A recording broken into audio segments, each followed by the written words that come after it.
Assalamualaikum warahmatullahi wabarakatuh. Jumpa lagi di channel Nasruddin GDK, channel pendidikan. Jangan lupa subscribe, like, dan komen. Baik, kali ini saya akan bahas trik mengerjakan soal bahasa Indonesia. Soal bahasa Indonesia itu ada rumusnya. BSBC ALSJ. Apa? BSBC ALSJ. Pintar. Yang pertama langsung saja BS.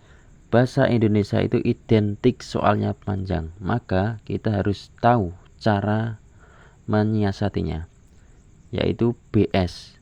Langsung baca soal dulu tanpa melihat bacaan yang panjang, dan setiap soal pasti punya kata kunci. Pahami betul kata kunci soal tersebut. Setelah kita melihat soal, yang kedua yaitu BC. Baca jawaban. Cari jawaban yang tepat dari A sampai D. Jika sudah ketemu di pilihan A, maka pilihan BCD dibuang atau diabaikan. Lanjut cara yang ketiga yaitu AL atau aktifkan logika.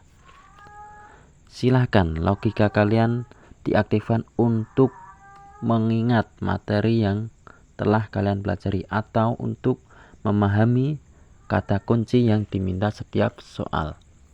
Jika soal meminta untuk mencari pernyataan yang sesuai dari teks, maka cari bacaan yang sesuai dalam teks. Yang keempat yaitu SJ, silang jawaban. Silahkan disilang atau dipilih jawaban yang tepat. Langsung saja kita praktekkan mengerjakan soal bahasa Indonesia. Baik, nomor 1. Ingat, langsung baca soal. Objek yang dideskripsikan dalam teks tersebut. Nah, ini teks deskripsi ya. Kita lihat. A. Letak pantai beras basah. Kita cek di bacaan. Pantai Beras Basah merupakan salah satu pantai berpasir putih terletak di kota Bontang. Oke. Pantai ini menawarkan keindahan. Oke. Kemungkinan besar ini membahas tentang keindahan ya. Terus di pulau ini pengunjung juga bisa melihat keindahan. Jelas. Objek yang digambarkan di sini ialah keindahan bahari Pantai Beras Basah. Otomatis jawabannya yang C. Oke. Lanjut nomor 2. Ingat, langsung baca soal. Kalimat yang mengandung majas personifikasi. Personifikasi. Ini kata kuncinya personifikasi. Apa itu personifikasi? Person. Artinya apa? Person itu artinya orang ya. Orang. Maksudnya apa? Personifikasi ialah bukan orang atau benda tak hidup dianggap seperti orang atau seperti manusia. Contohnya ialah daun itu menari. Oke. Misalkan lagi, daun pintu itu menjerit dengan keras. Nah, yang bisa menari itu manusia, bukan daun. Daun kok bisa menari, berarti itu majas personifikasi. Sekarang kita cari yang nomor 1 dulu. Paman Terong merupakan salah satu tempat wisata memiliki aneka jenis kopi. Itu tidak ada personifikasi. Berarti pilihan yang ada angka satunya salah. Oke. Terus yang paling banyak di sini angka 3 ya. Itu bisa jadi nanti. Coba langsung angka 3. Kalian dapat menikmati varian rasa yang akan memanjakan lidah seperti espresso. Nah, varian rasa memanjakan lidah. Rasa memanjakan lidah. Yang bisa memanjakan itu ialah manusia, bukan rasa. Maka ini termasuk majas personifikasi. Oke, Jawaban yang ada angka 3-nya benar. Yang A tadi salah karena 1 itu salah. Berarti jawabannya kalau enggak B ya C. Sekarang kita lihat angka 4 ya. Makin siang makin banyak pengunjung yang berdatangan. Nah, itu tidak ada majas personifikasi. Coba yang 5. Matahari makin hawa sejuk memeluk tubuh kami. Nah, ini ada ya. Hawa sejuk memeluk tubuh kami. Yang bisa memeluk tubuh itu ialah manusia. Maka di sini jawabannya ialah C ya. 3 dan 5. Kita lanjutkan. Nomor 3.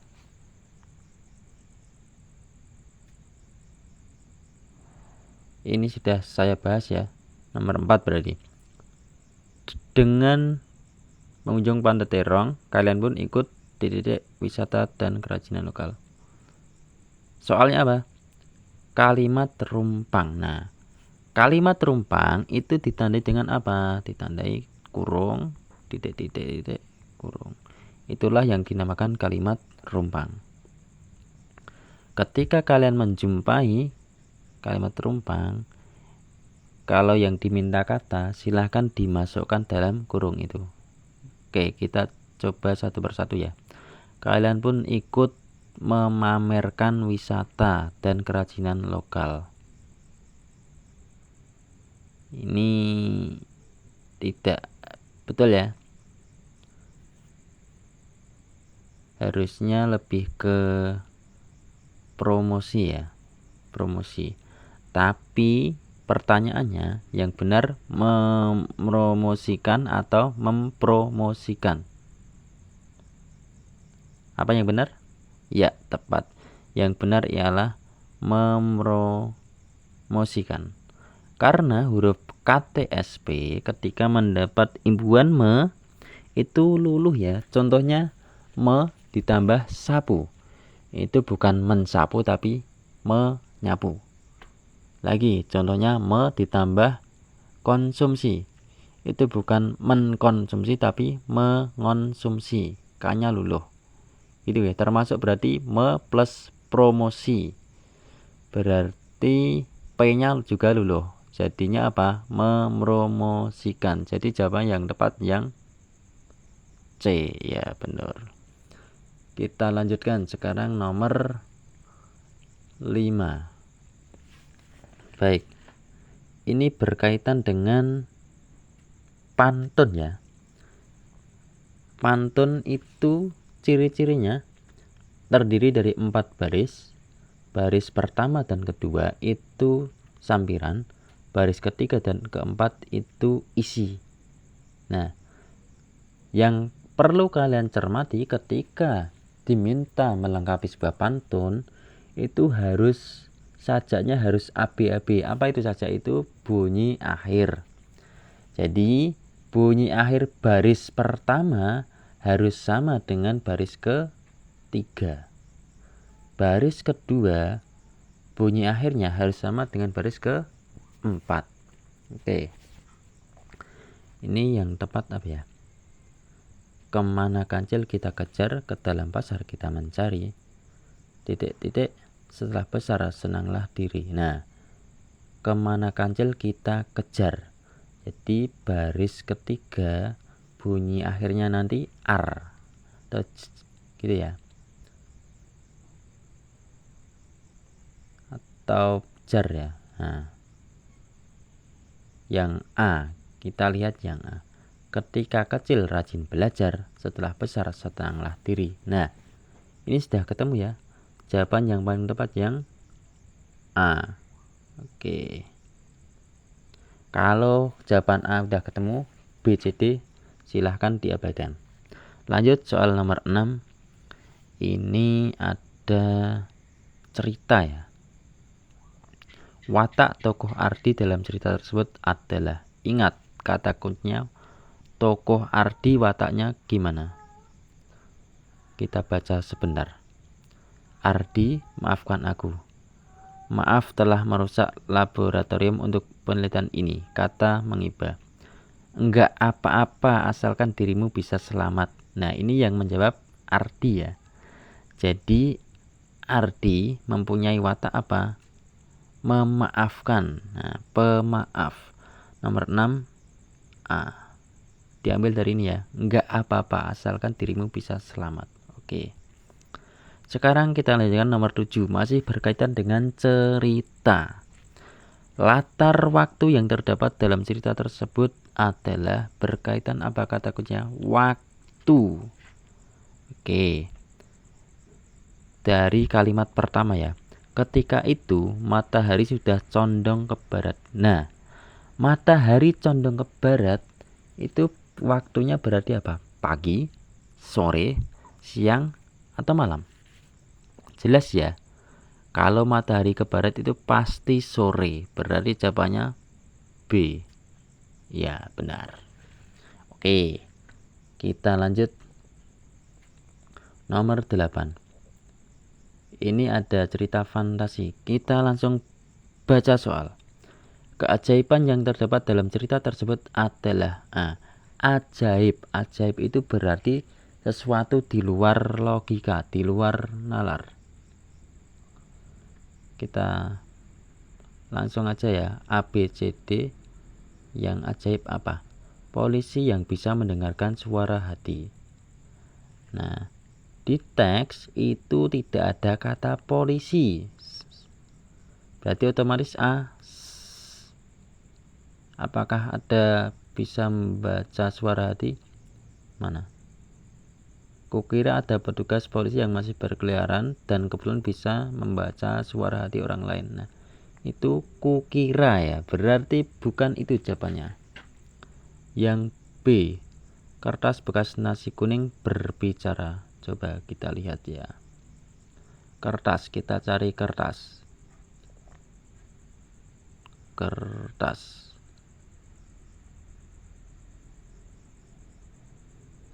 Di kalimat pertama ya. Tapi setelah aku membersihkan tangan dengan kertas bekas nasi kuning itu, ada suara yang sepertinya sedang bicara padaku. Tapi di sini tidak ada siapa-siapa. Nah, ini yang bicara bukan kertas. Oke, yang C coba. Lampu merah yang dapat berbicara. Kita lanjutkan. Hei anak manis, aku senang kamu peduli. Terima kasih. Kaget. Kukira ada petugas polisi yang masih berkeliaran dan kebetulan bisa membaca surat hati orang lain. Tapi ternyata dia salah satu lampu merah itu. Dan sekarang dia benar-benar berada tepat di depanku, berpisah dari tempat sebelumnya. Lampu merah itu seperti menciut, sekarang ukuran seperti dewasa. Ada 2 tangan dan 2 kaki. Nah, ini keajaibannya ialah lampu merah yang dapat berbicara. Jawabannya ialah C. Nomor 8 jawabannya C. Sekarang kita lanjut nomor 9. Amanat. Amanat yang terdapat dalam kutipan teks itu ialah. Amanat itu apa? Amanat. Amanat itu ialah pesan ya. Pesan yang ada dalam cerita. Nah, kita lihat dari, kita baca cepat aja ya bacaannya ya. Ditariknya dengan penuh tenaga hingga hampir berhasil. Vanilla tersenyum lirih, tinggal sedikit lagi. Tubuh mungilnya bergetar hebat. Tidak ada lagi kekuatan yang ia miliki. Vanilla mencoba sekali lagi menarik akar pohon tersebut dan detik berikutnya gelap menyelimuti mata Vanilla. Angin bersorak ramai melihat perjuangan Vanilla yang sia-sia. Perpohonan pun berisik ramai atas kekalahan peri berambut perak yang cantik. Setelah melihat usaha peri tersebut, hati Regan tersenyum bangga. Rupanya tidak selemah apa yang ia pikirkan. Ia bisa melindungi diri sampai batas akhir. Dihampiri peri tersebut dan meniupkan mantra pembebasan untuknya. Eleterovsi, ucapnya, bebaskan. Nah, dari bacaan tersebut kita bisa mengambil pesan ya. Intinya itu kita harus selalu semangat, berusaha, dan pantang menyerah. Kita lihat ABCD yang berusaha pantang menyerah, apa jawabannya? A. Cukup menertawakan seorang kesulitan? Tidak. B. kita memenuhi tugas sesuai tanggung jawab kita? Bukan. C. Kita harus berusaha dan pantang menyerah untuk mencapai tujuan. Ya, ini nomor 9 jawabannya C ya. Oke. Sekarang nomor 10. Langsung soal. Kutipan teks prosedur tersebut merupakan struktur bagian. Struktur teks prosedur itu satu, ada tujuan. Yang kedua, biasanya ada alat dan bahan. Terus setelah itu ada langkah-langkah. Dan yang terakhir itu penutup. Ketika di teks prosedur itu ada tujuan, itu biasanya ciri khasnya ada kata merupakan, ada kata ialah, ada kata adalah. Nah, kalau ada kata-kata merupakan, ialah, adalah, yaitu, itu pasti masuk bagian tujuan. Nah, ini apa bacaannya? Batik merupakan kekayaan khas Indonesia. Jelas jawabannya pasti A. Nah, gitu ya. Kalau alat dan bahan itu pasti ada alat yang digunakan apa aja, bahannya apa saja. Itu ya. Sedangkan kalau langkah-langkah berarti ada proses menyelesaikan aktivitas atau langkah-langkah membuat sesuatu. Itu langkah-langkah. Penutup itu hanya tambahan sifatnya. Kemudian nomor 11. Perbaikan kalimat tersebut agar menjadi kalimat efektif. Nah, ini kalimatnya salah. Kita diminta untuk membenarkan. Oke. Kalau muncul soal seperti ini, lihatlah jawaban A sampai D, bedanya apa? Oke. Selain sayur, sama semua. Pastikan makanan utamamu mengandung lauk pauk sumber. Nah, ini udah mulai beda ya. Ada yang sumber, ada yang sebagai.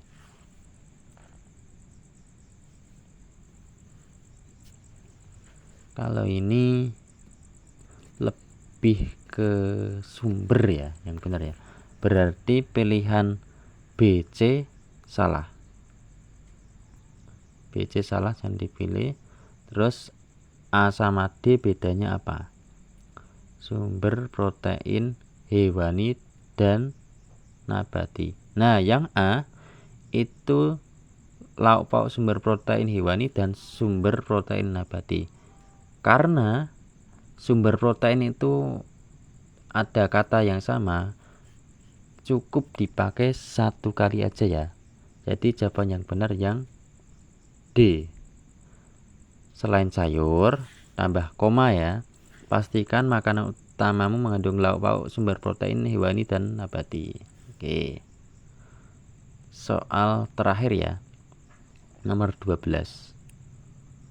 Kalimat tersebut jika diubah menjadi kalimat perintah yang benar adalah kalimat perintah. Berarti menunjukkan perintah ya. Nama lain perintah itu juga disebut dengan kalimat imperatif ya. Imperatif. Kita lihat yang A ya. Posisikan tubuh sejajar monitor. Nah, ini diakhiri tanda pentung, itu kalimat perintah, ciri kalimat perintah. Posisikan tubuh sejajar monitor. Nah, ini jawabannya yang benar. Kalau sudah ketemu A, jawaban B, C, D, silahkan diabaikan. Baik, itu ya pembahasan soal kali ini. Terima kasih telah menyimak. Semangat belajar. Sekian. Wassalamualaikum warahmatullahi wabarakatuh.